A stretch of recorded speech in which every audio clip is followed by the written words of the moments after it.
കേരള രാഷ്ട്രീയത്തിൽ മാറ്റത്തിന്റെ വിത്ത് പാകാനിറങ്ങിയ PV അൻവറിന്റെ രാഷ്ട്രീയ ഭാവി തന്നെ ചോദ്യം ചെയ്യുന്ന തെരഞ്ഞെടുപ്പ് ഫലമാണ് വന്നിരിക്കുന്നത്.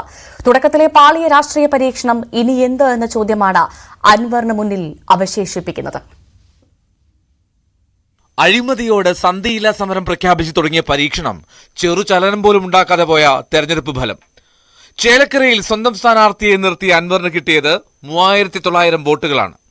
കേരളത്തിന്റെ രാഷ്ട്രീയം ഇപ്പോൾ പരിശോധിച്ചാൽ കേരളത്തിലെ 140 മണ്ഡലങ്ങളിൽ ഒറ്റക്കൊറ്റക്ക് മത്സരിച്ചാൽ ഈ 3920 വോട്ട് പിടിക്കാൻ ശേഷിയുള്ള എത്ര പാർട്ടികളുണ്ട് എന്ന് ഇപ്പോൾ വിമർശിക്കുന്നവർ ആലോചിക്കേണ്ടതുണ്ട്.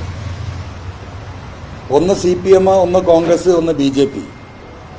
ഈ 3 രാഷ്ട്രീയ പാർട്ടികൾ കഴിഞ്ഞാൽ ഈ 140 മണ്ഡലത്തിലെ ഈ പറയുന്ന വോട്ട് പിടിക്കാൻ ശേഷിയുള്ളവർ എത്ര പേരുണ്ട്?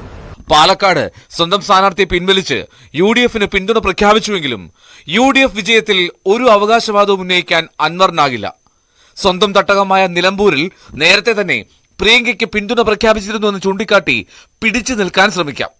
ചേലക്കരയിൽ സുധീറിലൂടെ വോട്ട് സമാഹരിച്ച് ശക്തി തെളിയിച്ച് UDFൽ സമ്മർദ്ദ ശക്തിയാകാനുള്ള ശ്രമം പാളിയതോടെ അൻവറിന്റെ UDF പ്രവേശനത്തിൽ വെല്ലുവിളികളേറെയാണ്. അദ്ദേഹം ഇവിടുത്തെ ഒരു ജനകീയ സ്ഥാനാർത്ഥിയായി മാറിയിരിക്കുകയാണ്.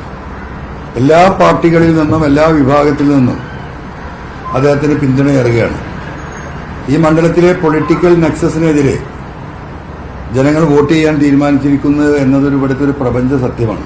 മുഖ്യമന്ത്രിയെയും സർക്കാരിനെയും വെല്ലുവിളിച്ചാണ് ഇടതുമുന്നണി വിട്ടത്. പക്ഷേ ഉപതെരഞ്ഞെടുപ്പിന്റെ ഭാഗമായതോടെ ആദ്യം പറഞ്ഞ നയങ്ങളിലും നിലപാടുകളിലും അടിക്കടി മാറ്റം വരുത്തുന്ന അൻവറിനെയാണ് കണ്ടത്. പ്രതീക്ഷിച്ച വോട്ട് കിട്ടാതെ ആദ്യ തെരഞ്ഞെടുപ്പ് പരീക്ഷണം തന്നെ പാളിയതോടെ DMKയുടെ പ്രസക്തി തന്നെ ചോദ്യം ചെയ്യപ്പെടും. LDFലേക്ക് ഇനി പ്രതീക്ഷ വേണ്ട.